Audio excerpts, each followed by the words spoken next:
So we're going to dive into the viral framework. And this is one of my most powerful trainings that we've ever put together. Now, the reason that I'm saying that is because before you get started in this workshop, you're literally going to be like, this seems way too easy. And so if you literally blink, you're going to say, that was way too easy. That wasn't a ton of value. So I'm actually going to have everyone do a workshop first so that you can determine how much this is worth for you. Okay, I'm going to dive into today is something that is applicable to every single business.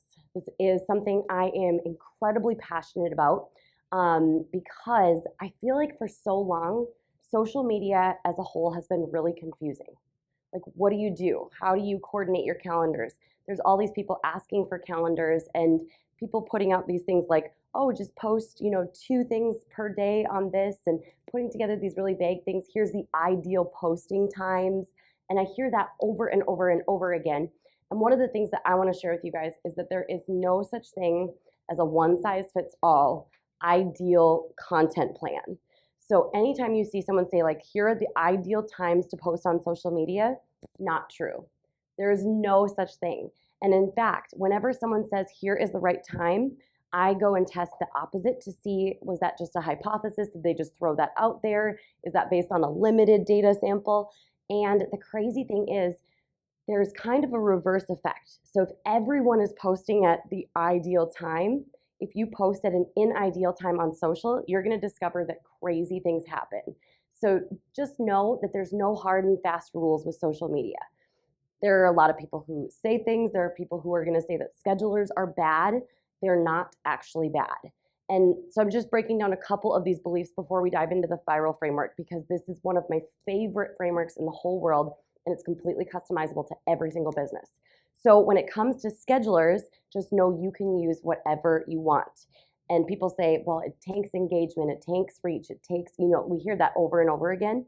And we've actually tested it quite a bit and discovered that there's no decrease in reach, engagement, anything on social media if you use a scheduler. Here's why it doesn't work for some people. Because the people who put content into schedulers don't actually care about what they're putting out there. They're like, boom, I filled out my month of content, I put it in there, set it and forget it, I'm not worried. They're not actually taking a moment to adjust and say, okay, here's what works, here's what people are reacting to. That works really well, let's do more of that. This didn't work at all, let's not do any of that. And so that is the mentality of the scheduler people. And I found that over and over again. So the reason I'm sharing that is because as we dive into the viral framework, I'm going to actually teach you guys how to create a year's worth of content and a content plan in just a couple hours. And this is crazy, crazy powerful. You can, yes, schedule a lot of it, but that doesn't mean you want to be 100% hands off forever. You still want to check in and see how different things are performing. Sometimes you can get great insights from social media. Here's what people are reacting to. Here's what's going well. But then there are going to be times where you're going to be like, okay, no one's reacting to this. Time to do way less of that. So as much as you can schedule everything out for a year, I don't recommend doing everything a year at a time. So what we always do is we create this 1-year plan, and then we schedule it out honestly a week at a time. That's been the best result that we found. Okay, so the viral framework, the very first thing I need you to do is evaluate how you value your hour, meaning what is your hourly rate? And don't worry, you won't have to share it with anybody, but this is super, super important. Everybody got their answer? The next thing I want you to do, I'll take the big black marker. What did Russell call them? Man markers? Did anyone hear that when Russell called them man markers? He's like, I just need like a man marker, like a real marker that like you write and it's all big. I love that. I'll take those too. Thank you. Oh, I love big fat markers, like big old permanent markers. Okay, so everyone's got their hour, how they value their hour. The next thing I want you to write down is how much time you spend per month planning out your social media content. Just your content, Twitter, Instagram, Facebook. And then I'm also going to add one more thing in there because some people say, I think about it a lot, but I don't actually end up doing it. So how much time do you spend thinking about it or stressing about it, but not actually creating the content? So how many hours per month do you spend doing that? And next up, I want you guys to write down how many hours per month you spend thinking about or planning what your podcast topics are going to be about. Who has a podcast, by the way? Show of hands. Yes, you guys are going to love this then. How much time do you spend per month thinking about Facebook Lives, topics for Facebook Lives? One of the most popular things I hear is like, I stress about Facebook Lives all the time. I know I need to be doing them. I don't know what to talk about.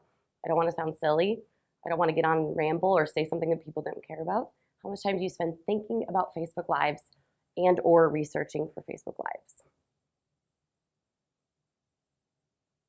Next up, we have blog content. How much time do you spend researching what you should be writing about? Or how much money, I guess, do you spend working with a company saying, what do we blog about? Can you create content for me? And then you go back and forth. Is this even effective? Do we have the right content? Is this what our people need? Next up, we have emails. Anyone ever think like, I know I need to be nurturing my list and I'm just not doing it regularly because I don't know what to talk about? I'm sorry, but I'm also going to fix it. So we're going to fix this so fast. How many hours do you spend per month thinking about this? And just so you guys kind of know, you want to be emailing your list at least one time per week and not a sales-based email.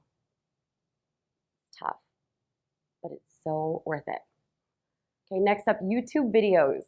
How much time do you spend thinking about planning, strategizing, doing SEO research on your YouTube video titles and the topics for your YouTube videos?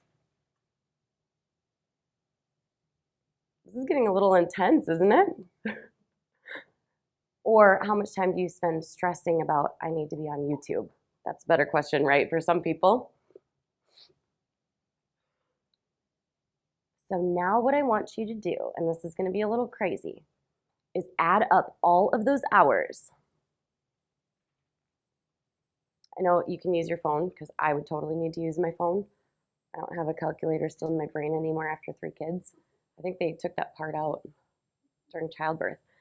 So go ahead and add up your total hours that you spend per month on this. And then multiply that by how you value your hour.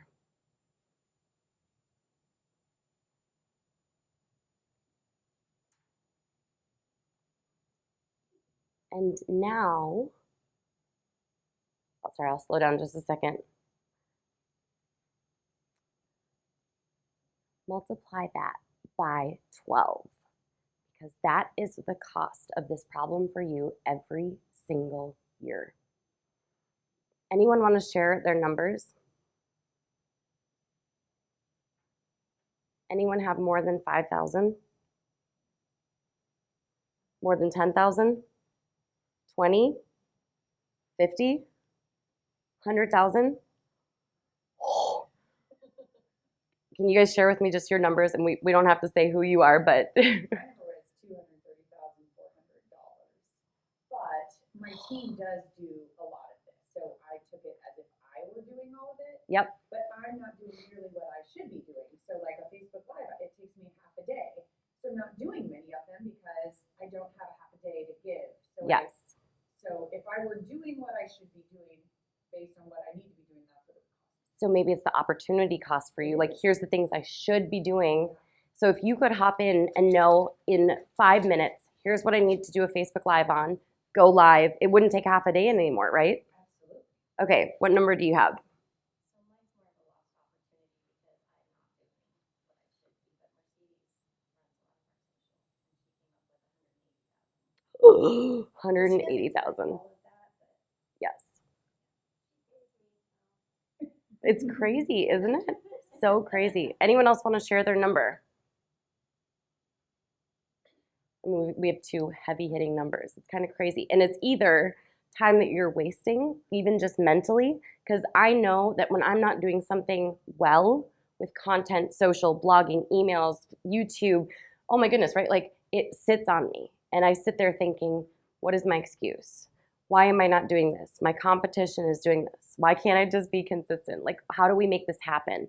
So it's more of you're either holding that space mentally and wasting that space mentally, or there's an opportunity cost. Let's not even talk about how much opportunity is being missed by us not doing these things. So that's like a whole, like, put an asterisk, because we're also missing clients, sales, opportunities, speaking. One of my favorite quotes is actually from your husband, Sonny. Bart Miller says, all roads lead to the stage.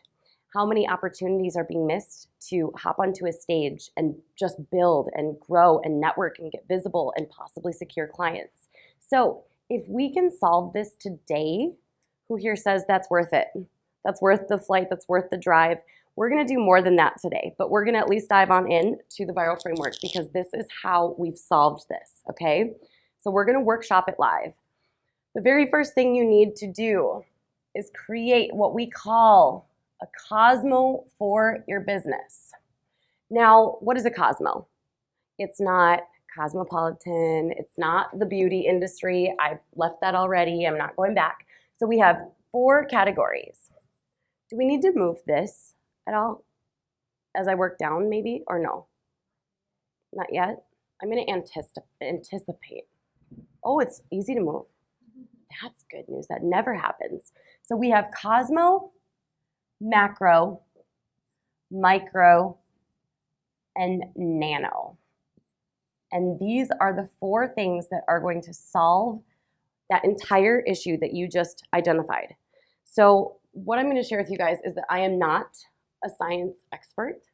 I did not get a PhD in biology or anything like that. But I think if we were to compare this to science, it would go kingdom, phylum, order, class. Kellyanne's nodding with approval. I think we got this.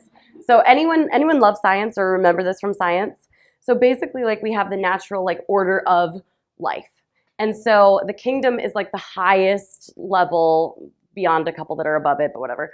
We've got the kingdom, we've got the order, phylum, we've got the order, and we've got the class. So we keep moving more and more niched down, okay? So the very first thing I want you to recognize is that your Cosmo is your why, the mission behind your business. So I want you all to take a moment and write that down. Now, you don't have to necessarily have done all those exercises where they're like, in 2 sentences, articulate your mission statement. And, well, okay, not all of us have done that. But what is the why? Like, what is breathing in your business? What do you want to do? Who do you want to serve?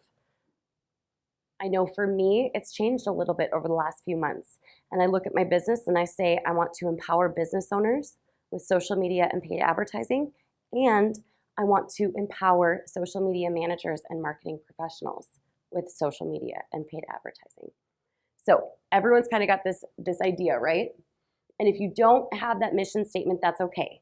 You can just put a couple keywords, like, this is just the heartbeat of what we do every single day. So let's come up with one. We can just do it actually for, like, let's say, anyone want to actually throw their business out there? Because we can put it up here for this.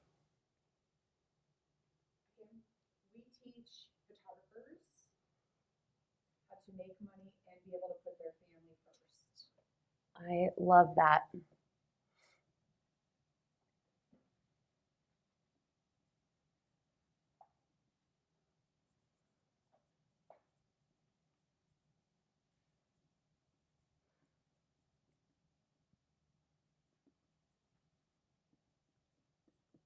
Okay. Everyone has a Cosmo, right? That's easy. Now, here's where most people make mistakes with social media, Facebook Lives, YouTube. They only look at the Cosmo and they say, okay, I need to create all my social content off of this. I need to write blog posts on this. Do you ever feel like you're repeating yourself as you're creating content? You're like, I feel like I'm saying the same thing over and over and over again. It's almost like I'm throwing spaghetti at a wall and I don't know what's gonna stick and I don't know if this is even effective. And I don't really know how to measure it either. I mean, that's a whole nother flip side of things. But most people try to create all of that content within their marketing strategy around the Cosmo. And that is not enough because it doesn't have a direction. It is very repetitive. What I want to share with you guys is how we can take this deeper, okay? The macro is the next level. We're going to go deep today. I'm really excited about this. So macro is 12 topics within your Cosmo that you could talk about a lot. Maybe it's 12 of the things that come up. If you have a course, maybe it's the 12 cornerstones that come up over and over and over again. Like if I think about my business, we could talk about Twitter a lot. We could talk about Facebook. We could talk about Instagram. We could talk about live video. We could talk about analytics. We could talk about how to measure the ROI of social media. These are the things that come up over and over again, and I would consider them cornerstones just underneath the Cosmo. So take a moment and write down your 12 macros. Now, the cool thing about this framework is, let's say you are someone that provides marketing services for others. You want to go through one at a time for each client, and this can save you all of that time and energy and money for each of those clients. You're going to start seeing the world in this, okay? So you can do this one at a time, but you never want to try to answer this for multiple businesses at once. How do I know? I've been there, done that, learned how hard that is. Now, I think that you already got this, Brandon, but this was something that took me a little bit. And just in case this applies to anybody, if you have two parts of your business, meaning it's under the same Cosmo, technically, but it's very different services, you'd want to do them separately. So for example, with my business, social media, empowering business owners is one leg, and empowering social media managers is another. I don't necessarily want to answer the same questions for both audience as one. It's better to do them individually. In fact, it would even be better to split your time in half and say half of the time I'm going to focus on this audience, half of the time I'm going to focus on this audience, but at least you have a clear, this is for this audience, this is for this audience, maybe every other day, or if you're a machine, twice a day, one for each audience. Now I'll give one more example of macros. We work with a client who is in like the gym, CrossFit competition space. And so if we were to focus on the leg of their business that helps gym owners to build their businesses, what are the questions that come up all the time? Hiring within your gym. Leads and sales, that's a huge part of it. Re-enrollment, upsells/supplements. What else? Equipment, when to buy, when to invest, everything within equipment. Location of your gym, opening a second gym, paying yourself, profit, those types of things would all come up. And even though I'm not in the gym space, that's what I would sit and break down for our clients. A little bit? Okay, let's dive into one of your macros real fast. You want to yeah, go ahead. Let's see.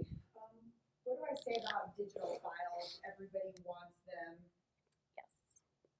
Just digital files. Digital file questions. It's a whole thing, isn't it? Because as boutique, that's what we teach them not to do. So a lot Yep. of conversation around digital files.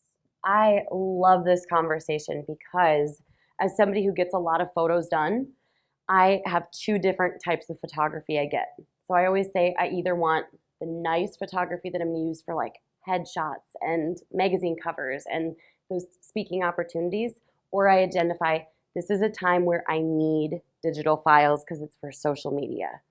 Okay, so digital files, I love this. Don't you feel like if someone were to say, can you share with me a little bit about digital files? You could go all day. Like you're so passionate about it, right? Your macro should be something you're super passionate about. Something where you say, if you were to put me on a stage and, thank you, honey. If you were to put me on a stage and ask me a question about it, oh my gosh, don't get me started. Because this is something I'm so passionate about. We have t-shirts made that say digital files can bite the big one. We give them to photographers so it starts Yes. a conversation with people. I love that. So everyone kind of look at your macros and say there's at least one of these that I'm super passionate about. I could talk about it all day. At least one. And you can always upgrade your macros. one of the things as we dive into this plan that I want you to recognize is that you're going to get better at it over time. So nothing that you write down is set in stone. You can always tweak it. You might discover over the course of a year, oh my gosh, I didn't realize this, but I am super passionate about lighting or post photography editing. Yeah, is that how you would say it? Yes, but we don't teach any photography. Okay. It's only business marketing, sales, pricing, the business building. Ooh, okay, so upsells. I cannot stop talking about upsells and how to present these upsells. And I didn't realize I was so passionate about it, but we need to sub this in as a macro. Because this is such a fast plan to put into place, you don't ever have to worry about saying, oh, I already built out a whole month of content. Just cross it out and start over. It's better to be passionate about what you're talking about for an entire month than to not. Okay, so micros. Now, here we have our macro, which is within our Cosmo, and you're gonna hear me repeating this a lot. I'm gonna constantly remind you guys where it goes. So within digital files, there's probably 4 different topics that come up, right? Within your macros, there are micros that come up. And this is not a specific question, but it's a subtopic within the macro. So let's go ahead and dive on in, pick one of your macros and come up with 4, maybe 5, but 4 micros that you say, there's a lot we could talk about there. So for example, if I looked at my business and we said, okay, one of my macros is on the empowering social media manager side, getting payment, how to handle payment, billing and invoicing with clients. My 4 macros might be getting paid before you work, how to charge what you're worth, what to provide at different levels of payment, and upselling clients. Those would all come within payment for social media managers. So go ahead and pick one of your macros and break it down into 4 micros. Yep, I love that. So wrong market. And I feel like everyone always blames it on the market, right? People aren't willing to book a photo shoot without getting the digital files. And in reality, it's what you say to them to show them that they actually need big wall portraits of their children on their walls. Yes. Not just digital files in their phone. Right. Erin was the first person, Erin Blackwell-Bannon. Do you guys know who she is? She's photographing like all of the inner circle right now. She's, yeah, I thought she was in the inner circle for the longest time, and she's not. But she's photographing everyone in it. She was the first person who explained to me the difference between digital files and everything. And I actually walked away feeling really empowered. If I had not had that conversation on the front end, I wouldn't have been able to explain to my husband why we were dropping $2,500 on a small set of photos, you know, but they're so good. Okay, beautiful. So wrong market. Maybe we can come up with just 3 more so anyone can hear and we can check it. Or do you want to just focus on this one? This one feels the best. Yeah, and they're all kind of related, like, because we teach to give the low-res digital file to clients. Yes. But not selling high-res printable ones. So how do I say yes, but also no?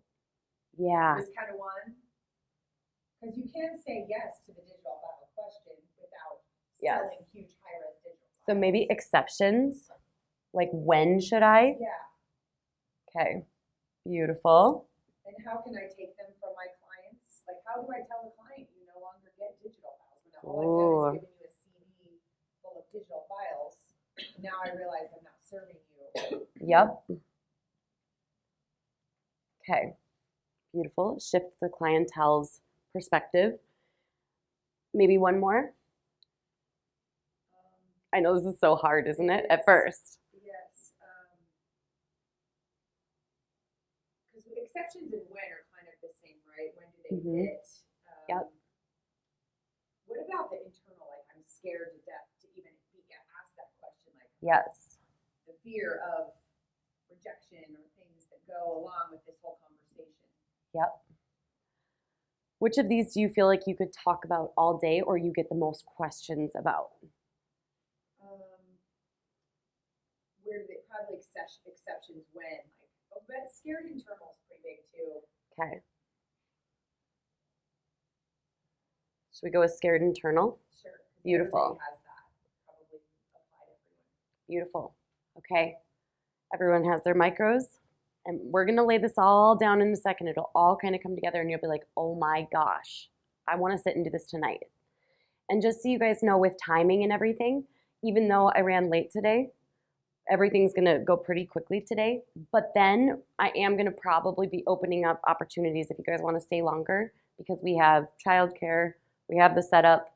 I'm open to staying and just teaching and going through things because I have all these programs that I'm so excited about re-recording content for. So feel free to just hang out, ask questions. It might spin off something new. I'm totally open to that. And I get energized with people. So if we do 9 to 9 or 9 to midnight, I'm fine with that as long as we get good breaks. So, okay, now we dive into the nano. And there's several different ways that the nano can happen. I'm going to share with you guys one of the ways that I build out the nano because this isn't right for everybody, okay? And this is based off of Russell Brunson's Expert Secrets. Anyone read that book before? I just read it again this month, .com Secrets and Expert Secrets. So I'm going to pull this up because my brain just doesn't retain anything the same way. Anyone feel that way after you have kids? I'm like, my brain is not firing at all cylinders. So let me get this grabbed. Content domination. We have a sheet called content domination, and it's like our master slide for all of this. Okay. This will help me. There we go. All right. So we have several different ways that we do nanos. This way of doing nanos is quite possibly the most advanced. This isn't something I'm actually going to be putting into all of my trainings because this isn't for everybody. This is actually our proprietary system with our agency that we use. So we discovered this when I read through Expert Secrets for the 17th time. We realized, oh, there's a formula in here, and I don't think Russell even realizes it. There's a formula for regular marketing content in here. And in fact, I know that he doesn't realize that it's a formula for social media, because I actually pitched Russell on his exact principles from his book using the nanos, and he loved it and hired me. So I'm going to share with you guys one of my favorite ways to put together the nanos, but then we're going to erase that because that's not going into everyone's version of this. And I hope you're cool with me just going from my phone because millennials. Okay, so we have all these different ways of creating nanos. And then Brandon, will you be able to see it if it's right here? Okay, perfect. So we have N1, N2, N3, N4, N5, N6, N7. You're probably starting to guess. Are nanos related to days? Maybe. So there's 7 nanos, okay? This is my favorite way to do them. And you can do this layered with what I'm going to teach in a moment, okay?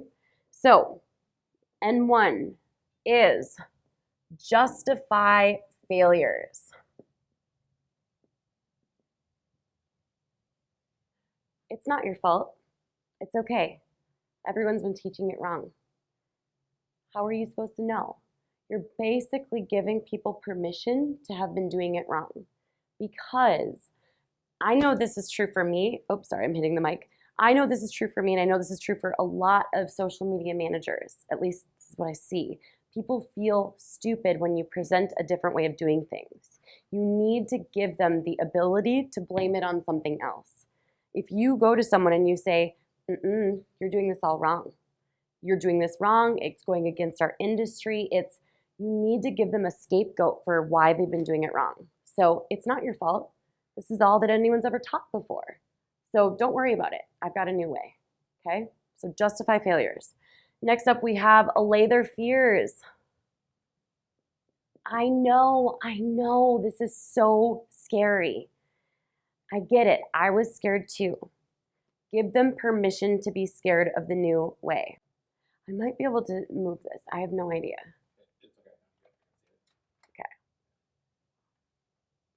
It's kind of dangerous messing with tech when you don't know if it's able to be moved, but that or I'd bust it off the wall and we figure it out then.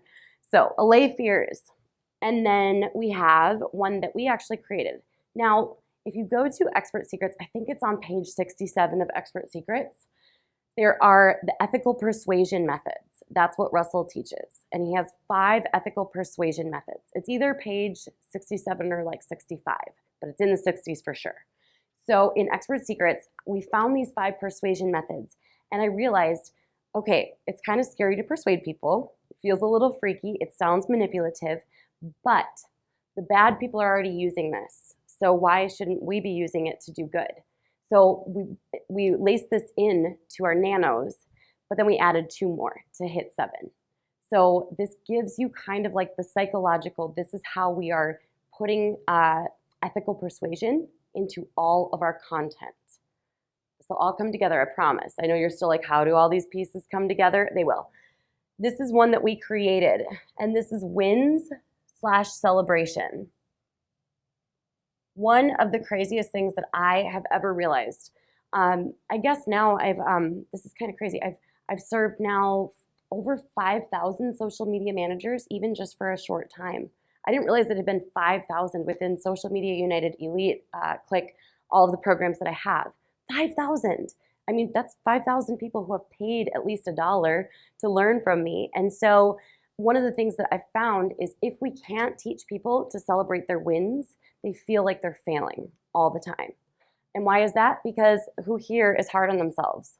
All of us, right? Almost everyone. We are hard on ourselves. We are our own worst critic. You can literally, I know this myself, you can lose 20 pounds and say, yeah, but I still have 5 more to go. What? We have to celebrate our wins. And so we need to train our people to celebrate wins, no matter where they're at, okay? And we anchor in those wins by celebrating with them. If we don't do this, they just feel like it's gloom and doom and frustration and all of this. Allow them to celebrate where they were and where they're going. I love to celebrate small wins, big wins, all of the above. I always want to anchor in the wins. Okay. Nano 4 is throw rocks at enemies.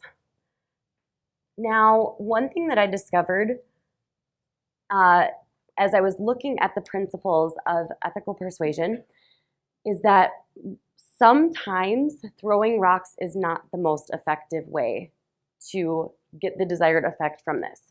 So basically what throwing rocks means is you literally assault over social media your competition, the people who are doing it wrong.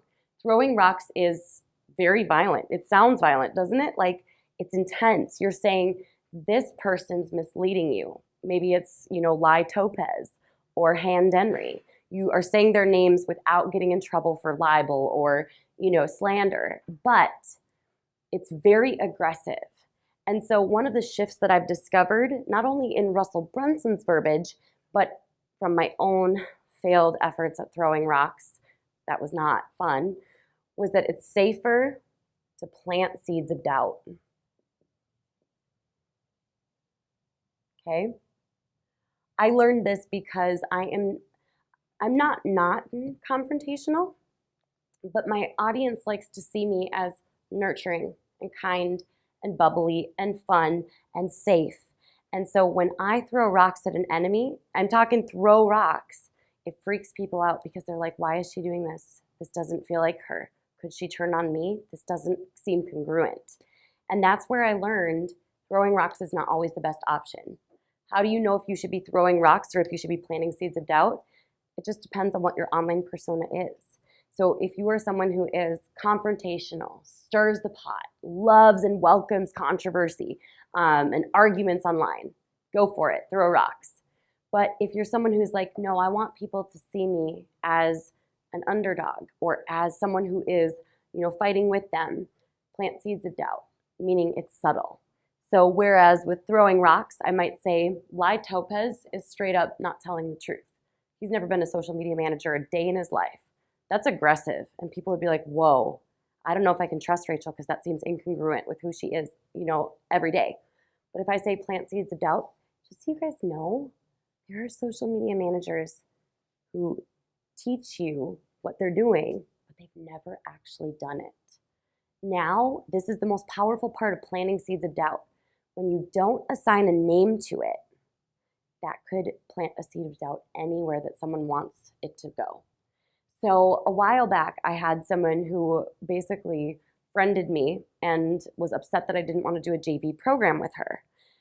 So she went through my friend list and friended all my students and friended as many people as she could find and made these just nasty posts about me.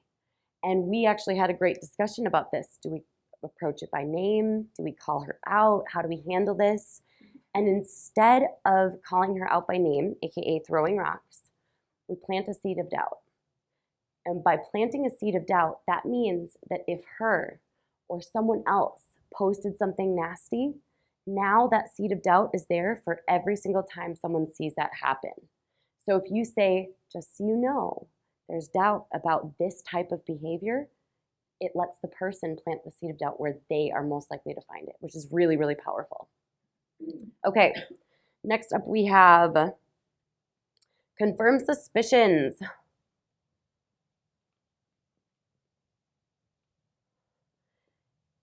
Has anyone ever tried to teach? I can't spell suspicions. Yes, I can. Has anyone ever tried to teach a little kid and you're leading them to an answer and you're saying, it's kind of like, and you wait for their answer and they don't quite get it right, but it kind of works, and you're like, yeah, you got it. And they're like, I knew it. So you ask a question. What animal makes a woofing noise or a woof noise? And they say, a cat. And you're like, oh, so close, let's keep going. And you lead them to making their answer where they say, I knew it. It's kind of like this. So what I found with confirming suspicions is you want to set them up to say, I knew it. It's really interesting. You want to set them up for a win. I've learned with our kids that if I don't ask the right questions or I don't set them up for a win, they'll answer it wrong. And I'm like, oh, that was a really unclear question. Or we're going to sit here all day guessing. Guess who I'm going to see tomorrow? They're never going to win that one. But if I say, guess who has red hair and is short and is coming over tomorrow to hang out with you, then I'm setting them up to say, I knew it. They're going to guess Kellyanne. Kellyanne's got red hair and she's short and sometimes watches my kids. So they're going to say, Kellyanne? And I say, yes, you knew it. And they say, I knew it. Your goal is for them to say, I knew it. Now, suspicions don't always have to be bad. It could be suspicions about something good. So you could say, did you know that there's actually more money in this? And they say, I knew it. I had a gut feeling and you just confirmed it for me. Allow them to have that I knew it feeling. And one of the best ways to do that is breaking down false beliefs, but also affirming correct beliefs. Okay, next up we have N6, Nano 6, which is socialize. Now socialize, this is where I like to connect people. So whether this is on open social media or in a Facebook group, this is where you're gonna say, comment below and tell me where you're from. You're gonna say, talk to me about your favorite movies. There's several reasons why we socialize. You want to allow the people within your community to connect with each other and say, no way, that's how I like my coffee too. Oh my gosh, where are you from in St. Louis? Where did you grow up? Tell me more about this. You want to give people the ability to connect with each other, but also this is one of your greatest places to research. So when I ask people questions like, tell me about your favorite books, what's the best marketing podcast, I am not actually trying to find out what their favorite book is. Why? Because I get my marketing book recommendations from the people that are in my masterminds, right? I'm not going to ask the masses for real book recommendations. I'm just being honest, because they're going to say like 50 Shades of Grey, and I'm going to be like, no, never. I like naughty TV. I don't like naughty books. So when it comes to socializing, my goal is to learn as much as I can from everyone.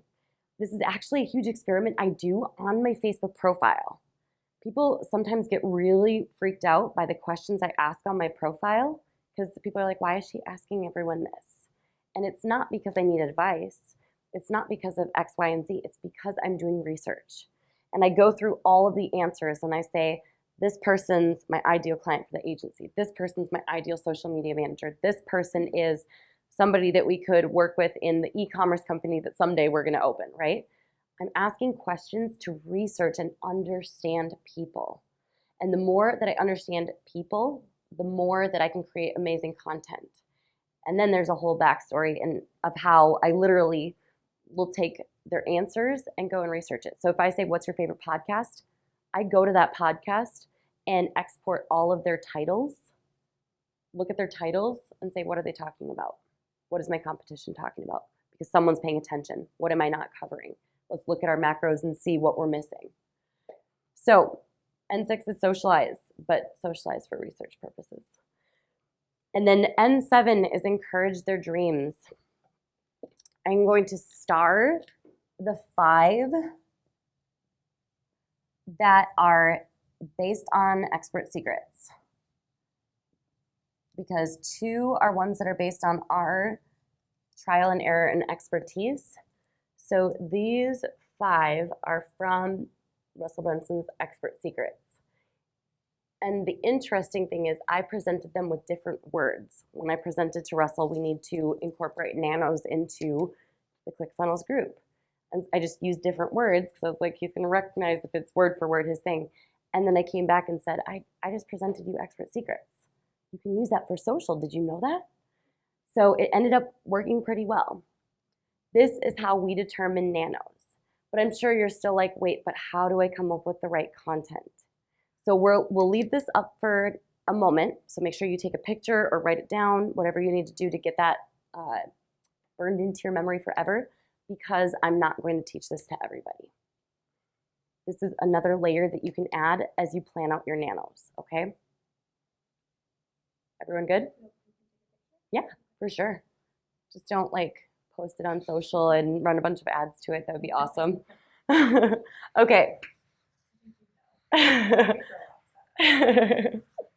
Okay, so how do we come up with our nanos? Because you're like, that's great. How do I come up with the content? What you are going to do is create a calendar. This is so dangerous. Okay. This is my best calendar. I'm so glad we can like transpose or insert like a nice calendar in here because I am not an artist. Okay, so we have month 1, right? And let's pretend we have month 2. See, I'm really bad at drawing. And that's okay, because you don't have to be able to spell, you don't have to understand tech, you don't have to be on time, you don't have to be able to draw to become successful. I've learned these things, but some of those could use some work. I'm trying. Okay. So we have month 1 and month 2. We'll start with 2 months because this will help you to see the contrast. So it's not just one thing, it's a pattern between 2 months. We have our Cosmo up here, right? The Cosmo is the mission. Got it? The Cosmo doesn't change in a year, and it shouldn't. And if your Cosmo's changing, you need to ask yourself, am I opportunity switching? Okay? And obviously we know that we don't want to hop from opportunity to opportunity or we lose our audience. They get nervous. And we lose all our momentum. I've only been doing this for 3 years and I'm like, 3 years of momentum is insane. Like I can't wait to see what 5 or 10 or 15 looks like because 3 years of consistent momentum, it's insane. Like oh my gosh. I know that after 15 years, I understand why Russell was able to build a business so fast or why, you know, all of these people, Dean Graziosi launches something, they do $1 million. You know, I get it. That consistency and momentum pays off. Okay, so everyone has their months sketched out, right? I'm gonna have to take a moment soon and chug some coffee. Okay.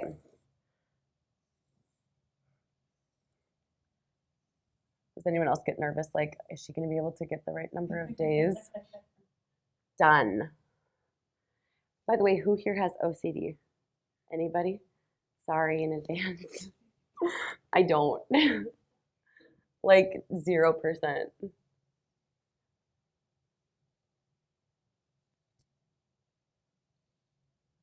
Okay, I got 7 again. Holla. Okay, so we've got our months. Now your months, if you haven't been able to guess this yet, align with your macros. So instead of calling it a month, because it could be any month you want, we've got macro 1 and macro 2. And obviously we could do this for a whole year, but I'm just going to show you guys how the pattern works. So go ahead and, there we go.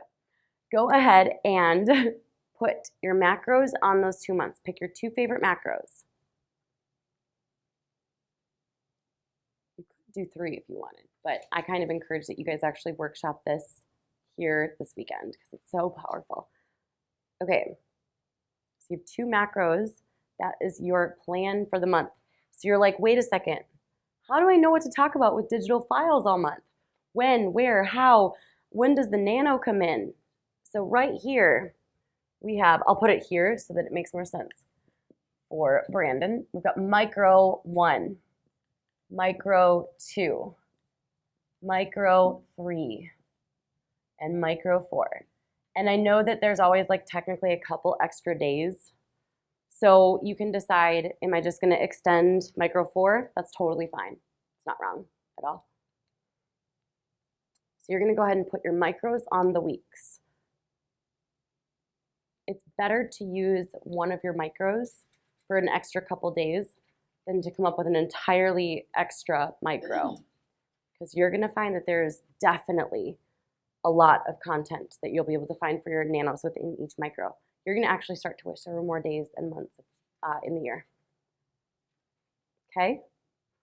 So everyone has this for at least 1 month, but hopefully 2.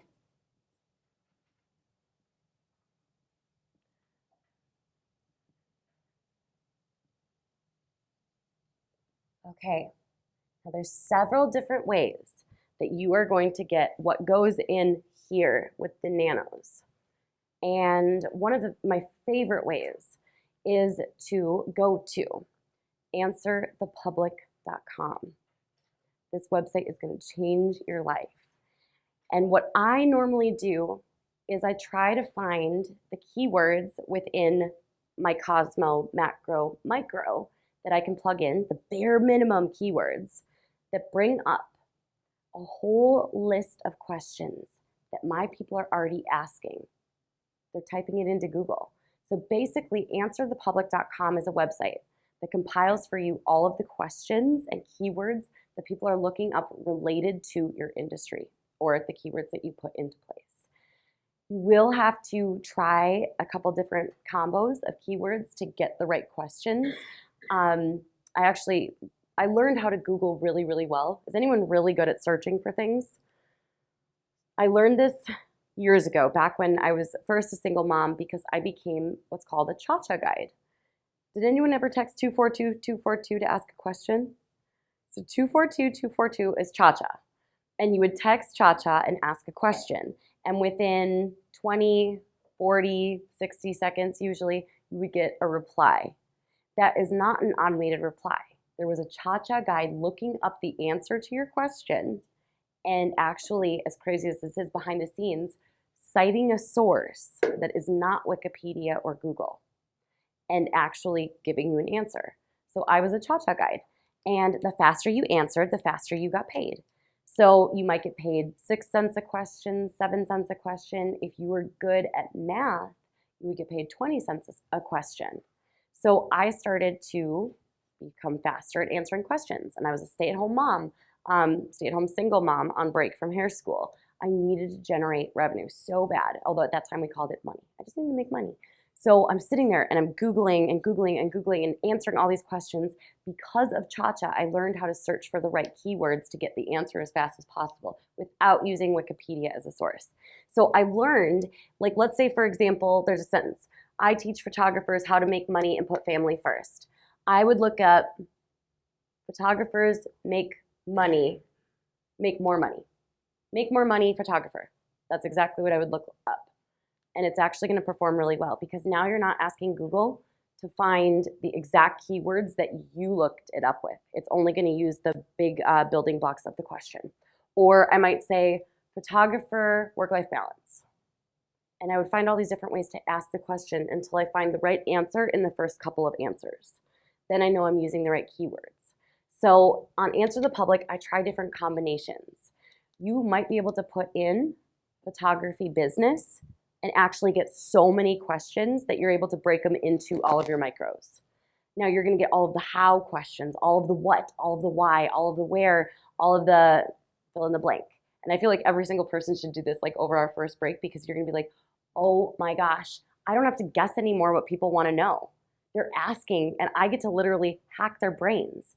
Every time that I have ever used a nano that I found from Answer the Public, let me just tell you, you guys, oh my gosh, it is an absolute game changer. People go, is she in my brain? How does she know exactly what I'm asking? Because that's exactly what you're asking. We just looked it up. So what you do is within your nanos, you're going to say, what is, so let's say we're going, Cosmo is teach photographers how to make money and put family first. Digital files, the scared or internal beliefs. They may say something like, do I have to, or how do I, they might ask a question like, how do I charge for digital files, right? It's not the right question, but it's the question they're asking. How do I charge more for digital files? So we don't want to try to change their questions, right? This is a crazy one for me. A question that social media managers ask me all the time is, should I stop services if my client doesn't pay my invoice for the month before? It's not the right question, but it reveals a breakdown. You should have been paid before the month began because you're the small guy. That business has the ability to take on a little more risk than you do. They need to allow you to get paid before the month begins. The real question is, how do I get paid before my month begins? But that's not the question they're asking. The question they're asking is, what do I do when my client doesn't pay me?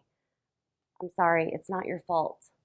Everyone's telling you that you get paid after the month. That's not how it works. So look at that right there. We are, we're giving them the out. It's not their fault that they failed, right? Okay, so what you're gonna do is you're actually gonna take the questions from Answer the Public and put them onto each day. Now, if you're able, we're gonna just real fast pause from what I'm gonna teach everybody. We're gonna put the persuasion methods over the top of this. You don't have to do it now, but you can do it even just subtly sprinkled into your answer.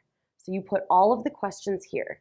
And if you want to get like super fancy because you're like, well, I don't want to celebrate wins on the same day every week. That's so predictable. Or I don't want to allay fears on the same day every week because people are going to be like, oh, on Mondays she says something about this. Well, if that's your concern, go ahead and go N1, N1, N1, N1, and then N2, N2, N2, N2. Now it's changed up and you just match it to the key. So you're going to build out a full key. But let's be real, you guys, people are busy. They don't even think about it. They don't say, oh my gosh, Rachel celebrated wins on Wednesday of last week and she's celebrating wins again this Wednesday. They really don't think about it. And if anything, they're going to say like, oh, it's consistent.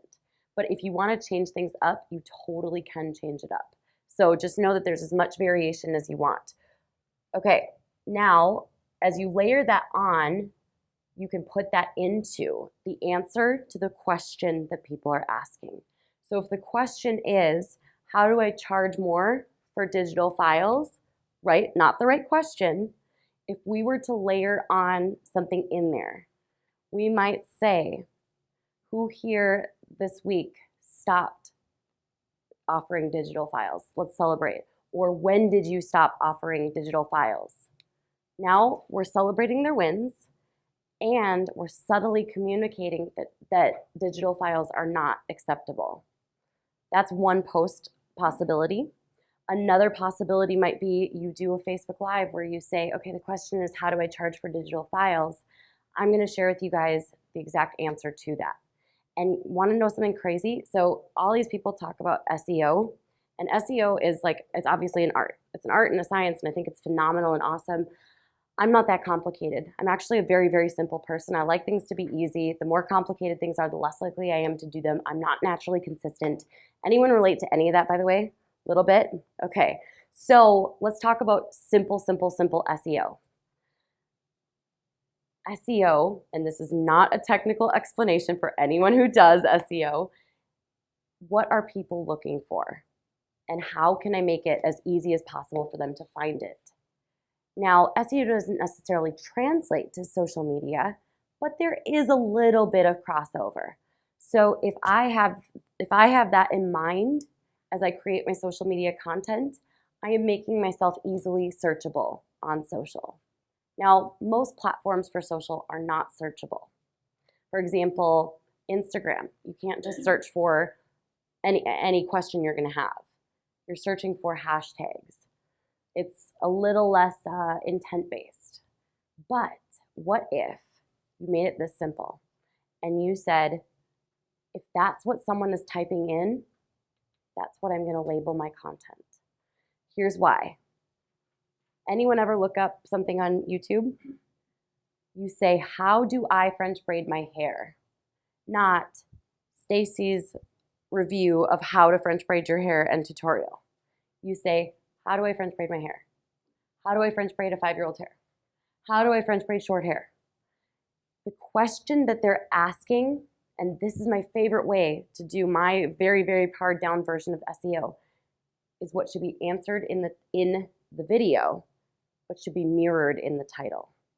The question that they're asking should be answered in the content, but mirrored in the title. Game changer, so easy. When your titles of your Facebook Lives, your emails, your blog posts, your YouTube videos actually mirror the question that they're looking for, A, it's going to make it very searchable, but B, they're going to say, this is exactly what I need. And if they're on a platform that's more intent-based, which we'll get into in a little bit, like YouTube, you're looking for something specific most of the time, then it's going to help it to be found. But on platforms where it's not as intent-based, like Facebook, we just mindlessly browse Facebook. When that comes up and it's, boom, it's the issue you're dealing with right now, you're going to click on that Facebook Live and watch it. So anytime that you mirror the issue that they're asking, people are going to click on it, especially if they're dealing with it, which most photographers are dealing with that issue, right? Crazy. So that's how we create all of this content. We break down all of the nanos as questions. And then if you want to get really fancy, you can layer on the N1, N2, N3, N4, N5, 6, and so on and so forth. Or you can just sprinkle that into the content for that day.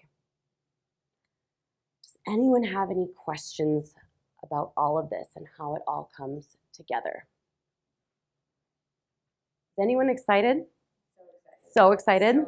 Do you? It's a lot of work, but it's so easy. It looks easy to do because we Yes. know these answers. We just need to do it now. Yes. And boom. Instead of guessing every day, like, let's come up with an idea today. Yep. Boom. Once it's done, like you said. Yep. This is brilliant. And let me tell you, anytime that you say, I have 20 minutes and you have that gut feeling, I need to do a Facebook Live or I need to write an email or I need to record a video, and you go and the whole year is mapped out. You just go, okay, it's March, it's the 7th. Oh, it's right there. Perfect, no excuses now. Because I think personally find the biggest excuse that we have for not doing the live, not recording the video, not writing the blog post is, what do I talk about? And it's not just what do I talk about like we're insecure. We want to make sure it's effective and we're not wasting our time and spinning our wheels. So this answers it 100%. Now, one of the only objections I've ever found to the viral framework, because as you guys can tell, this works for every single industry and every single business. Every single one. so crazy. Every single business can have a year's worth of content planned out. Now, that doesn't mean they have the time to implement it, but if you have a team, guess what? Now you give this team the playbook and they're able to implement it, which is so, so, so powerful. Now, the biggest objection, like I said, is this. When I go to answer the public, there aren't any questions that come up for my industry. You have to do one of two things. Either test different keywords until you get questions from Answer the Public, or, this is a little more work, but if you have a Facebook group, or if you have people who follow you in your industry, what are the questions they're asking you? Start compiling them. When I go to a Facebook group, for example, I'm doing a big launch coming up in about a month, not related to any industries I'm a part of right now. I am actually in a Facebook group where people have asked me a lot of questions. We've celebrated my success in that group, and then all these questions pour in.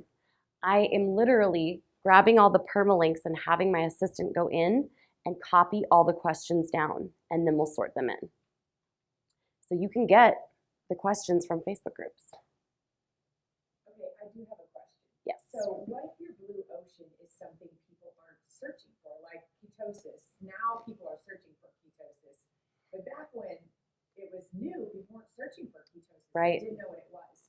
So for us, it's boutique. It's Yes. the boutique business model. Nobody's searching it. And No. that's why we've avoided using it, but that's our blue ocean. Yes. So how do we use that when it's like we're trying to name our podcast and we're like, that's our blue ocean, but no one's searching it. So how do you balance that? Yes.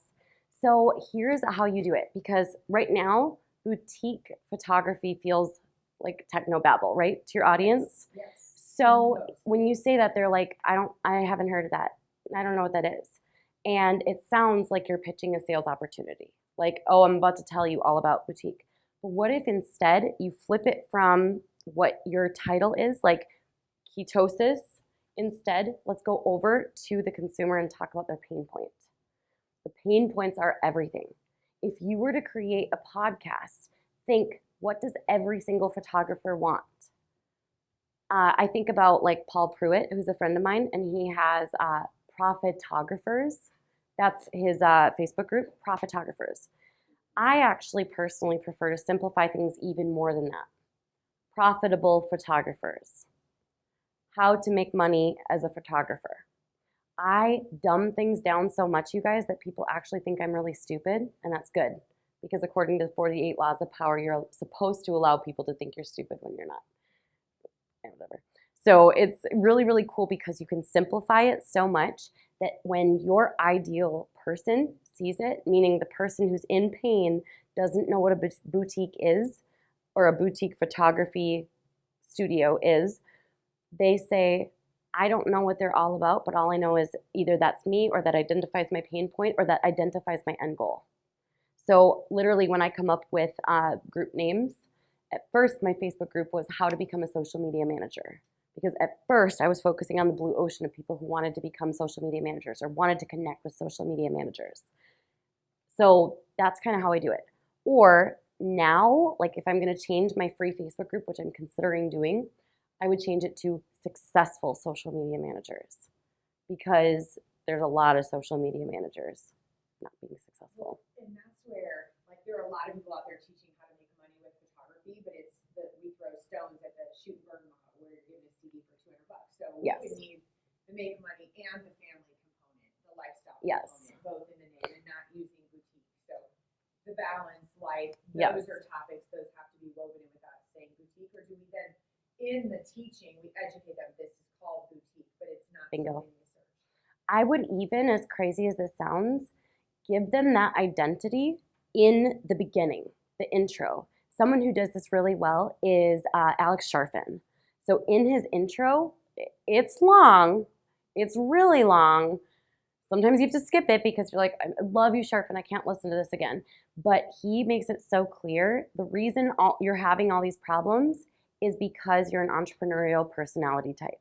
So if you were to literally go through his intro and break it all down word by word, say, how do we literally bridge the gap for someone in this intro, and be like, what we do is we empower, photographers to make more money, put their family first, and live the life that they first set out to build when they picked up a lens or a camera, right? I don't know the right word, sorry. But that's what I would do. And you maybe don't even have to say the word boutique until maybe the end of the intro, or maybe you don't even talk about it. Maybe it's more like once in a while you say, what is boutique? But I wouldn't consider that your content. I would more weave it into the content. So just like the N1 through N7s, you don't necessarily make it about that. You weave it into the story of each day's content. Anyone else have any questions on this?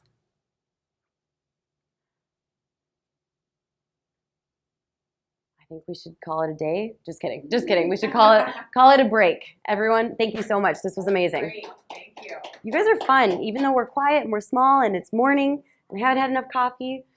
I'm excited. So I would love to hear from anyone once you guys are done creating this, how long it took for you to put it together. We've done it as a team and it took us, I think, 2 hours of hitting it hard the first time. So 2 hours per macro? No, 2 hours for the whole year. 2 hours for the whole year. And I've heard from other people, but keep in mind, I Google fast. So I research things fast, I answer the public fast. There's nothing I really do slow. I mean, I even got married fast. We were married in 13 days from the time we met. So I love everything fast. I've heard from other people it takes about 4 to 5 hours. But even still, to put together your entire plan for a year in 4 to 5 hours, you can hand this over once it's done to somebody else and say, put this into place. Or, hand it to your videographer and say, we need to create these videos. Now you can batch produce all your videos. Do you recommend, so when you have this calendar, like that day one, is that what goes on Instagram and on YouTube? But anything you do on social media is all with that same? Yes. Even, can it be literally practically the same thing? You have to shift it up a little. I mean, you're going to deliver it differently. Exactly. The story with the photo and Yep. you speaking, but it literally can almost be the same message. Yes. Okay. And one thing that most people do with social media that I think is like setting yourself up for a lot is a lot of people say, I'm going to post every single day on Instagram or twice a day on Instagram. And I'm going to put up a YouTube video every day. And I'm going to do a podcast every day. And I'm going to do a Facebook Live every day. And you know what? I'm going to write an email to my list every day. How many people do we actually see doing this? Maybe like 5 in the industry, like of all of entrepreneurship. Most people cannot be that level of content creation machines. And you really don't need to be that level of content creation machines. If you can do it, amazing. But realistically, can you put up 3 to 5 Instagram photos a week and that's enough? Yes. Can you put up 1 Facebook Live a week that's well done and that's enough? Yes. So one of the things that we do in our agency is obviously you have more space on a Google spreadsheet. So if I can get my computer to sync to this, I'll show you guys what ours look like in Google Sheets and actually give you access to that so you can just copy it and put it together. So what we do is we'll do like Facebook 1, IG 1. And that means 1 post on Facebook, 1 post on IG. And then maybe today it's Facebook Live and Twitter. And then maybe today it's IG and blog. And then today it's Facebook 1 post. Actually, there would be a 1 right there. Facebook 1 post, email. So then you say, okay, just based on how many things I want to do, and you would do them like 1 at a time. How many times do I realistically want to post on Facebook? Okay, 3 to 5 times a week. So then you go, all right, we're going to put this in. We'll go Facebook 1 post, Facebook 1 post, Facebook 1 post. And then you say, how many times do I realistically want to email my list? And I say realistically because I think we hold ourselves to an unfair standard because we look at these content creation machines and think that's what we all have to do. And I create a lot of content, like a ton, and I'm not even doing every single day on every single platform. I go crazy. The only one I've been every day on is TikTok. I'm having so much fun on there. So I would go, okay, we're going to email our list on Tuesdays. And guess what? Now you can go through and say email, email, email, email. And then you say, okay, what else? Especially now that I know I can bring someone in and hand this to them and say, you know, for 30, 40, 50,000 a year, hey, I want you to put this together. Just nail my voice, use my photos. You know exactly what it needs to be about. The only thing they can't do is your videos. So then you say, okay, I want to do one Facebook Live per week. And actually, I know that Sundays are my best day because my hair's all done. And yes, that's how I choose when I do my Facebook Lives. So I'm going to do those on Sundays, Facebook Live. And blogging. I want to do one blog a week. I'm going to put that in here. Now you say, okay, this workload is a lot shorter suddenly because every day you go in and you say, how do I need to do one post for this on Facebook and one post for this on Instagram. How long is it going to take versus thinking about it, planning it, writing it, redeleting it, or rewriting it and deleting it? It's going to take you probably 20 minutes max. It's really fast once you have clarity because we spend most of our time thinking about it and doubting ourselves. So you can literally just go in, you look at what the question is, you look at what the plan is, and it's pretty powerful. Now, let's say, for example, you have a month coming up where you're going to do a launch. Does anyone launch? Yes? So what I would plan that month around the launch. So you say this month, let's say, for example, launches are a little different, aren't they? Because it's sales-based. This is not a sales-based calendar. This is what supports it so that by the time you come in, your audience isn't like, well, I feel like a booty call. They only ask, they only give me content or write an email when they need something. That's kind of how that works, in case anyone's wondering. So if I just made Facebook personal page and then Yes. a Facebook business page and Instagram. So I always felt like, so I shouldn't post it all at the same place at the same time. Like on Monday, I'm going to post the same thing on all three things. I should kind of go around and then not post something on the other pages that day. That's so Great right? question. So I like to give the feeling like I am sitting there that moment writing this, not copying and pasting or not scheduling, even if something's scheduled. I like every person to feel like, okay, Rachel actually put this here on this platform for me. So if I'm going to grab that messaging from that day and put it on IG and Facebook, sometimes I'll use the same messaging, but I use at least a different image, or I'll add some emojis, or try to do something that makes it feel like it was at least edited for that platform.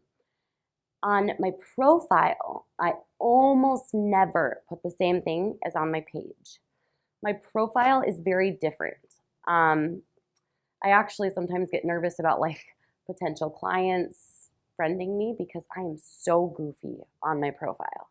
I'm goofy, I'm crazy, I do lots of silly things, but the profile is what tells the supporting story. Your Facebook profile, and we'll dive more into this like tomorrow in the next 2 days, but your Facebook profile tells the supporting story. So if you were recording all day, show something behind the scenes or show, like, oh my gosh, here's what I had for breakfast. It was awesome. It was amazing. Or here's a funny story that happened while I was recording. Would you suggest making a separate calendar for your profile posting? I wouldn't, because my profile, I don't use it for business inherently. Like I will put an occasional post that brings in a lot of leads, but only because I'm not putting a lot about business on my profile. My goal with my profile is to nurture and to tell a story. And it's a true story. It's who I am. I'm a big old goofball and we have a lot of fun. And then once in a while I'm like, like 1-2 punch. Oh, you thought I was legally blonde. Look at what we just did. So that's kind of what I use my profile for, but I don't post every single day about my business. I let my profile be just like, how does life flow? So that's where I update like, oh, this just happened and it was hilarious. Yeah. And this is one of my favorite things. This isn't like, I don't know if this is of value to everybody, but it kind of is. I look for and welcome stories. I am always looking for the funny story everywhere I go. Wouldn't you say that's like true? And because of that, I am a magnet for really weird, funny stories, but I'm looking for them. Like if someone's odd and they start talking to me, I'm like, I better talk to them because we're gonna have a cool story from this. Another example is, and this is something that I posted about, an embarrassing story that happened. Did anyone see my post about like the most embarrassing thing that's ever happened in my entire life? And I couldn't believe it happened, and I thought this only happened in the movies. Oh my gosh. So for example, I went to go get a massage last week, and I normally go to like these 2 reputable massage places. I looked it up on Google, and it had 4 stars out of 5, which is pretty good because there's always like that angry person who leaves like 1 star 3 times. And everyone was like, this is a great place, see Mia, like this is an amazing, wonderful place. And I get there and I go down these stairs, and it's like in the basement of a building. And I'm like, this is shady. This is very definitely shady. I am so not backing out. There's gonna be a really cool story from this, except I don't realize how shady it is. So I go in and I get my massage, and I'm like laying on the table, like we normally do when you get a massage. And the gal grabs the sheet and pulls it off completely. And so I'm laying naked on a table, and then she puts the sheet back down. And I'm like, oh, this is so not normal. This is something really weird. And then she proceeds to climb on the table and straddle my back, like on the table, on her knees. And I'm like, oh my gosh, I'm at one of those massage parlors. And it goes on, and she pulls my hair, and she's like punching my butt. And at the very end, she reaches her hands up the sheet and starts to go for my knees. And I'm like, she's trying to see if I'm like wanting a happy ending. And so I go like this, and I put my hands down, and I'm like, I'm not letting her get the feeling I want a happy ending, but this is really freaking funny. So I go home, and I'm like, oh, I'm gonna have to tell Paul. And the first thing I do before I do that is I want to make sure that I'm not exaggerating. I go online and I look up erotic massage parlors in Eden Prairie to see if those exist, because we live in a nice part of town in a nice state. Like that's not, you wouldn't think that exists. You guys, it's on the list of like the 8 in Eden Prairie. There's 8 of them. And I went to one of them, and then I go back to the Google reviews, and I realize that all of them are guys saying this place is great. And I find out they have like 4-hand massage, meaning 4 hands. It's just, okay. So I accidentally went to a happy ending erotic massage parlor, but I welcome these stories. And, other people say, why wouldn't you just leave? And I was like, are you joking me? You got to see where this story's going to go. Like, this is so fun. And of course, I know how to stand up for myself. So I would say no if it goes to a place I'm not comfortable with. But I'm looking for stories. And those stories are for my Facebook profile. How can I make people laugh? How can I find something that's going to give us all an amazing story?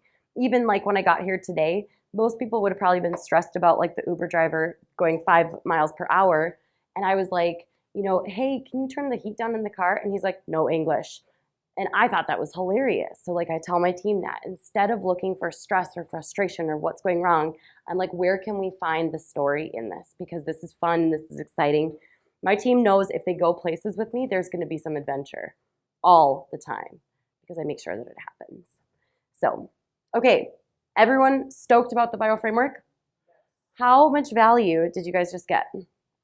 So much. Well, you guys have a number of opportunity cost or time that you could be wasting or energy, right?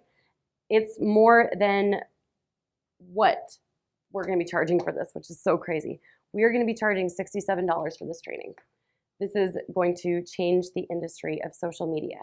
And some social media managers get worried. They're like, is this going to put us out of business? And I'm like, no, this is going to set you up for success, which I'm so excited about. And of course, I'll be training all my social media managers in on this so that they're all certified in the viral framework, and they can come in and either create or take that plan and run with it. Any last questions, or should we take a break?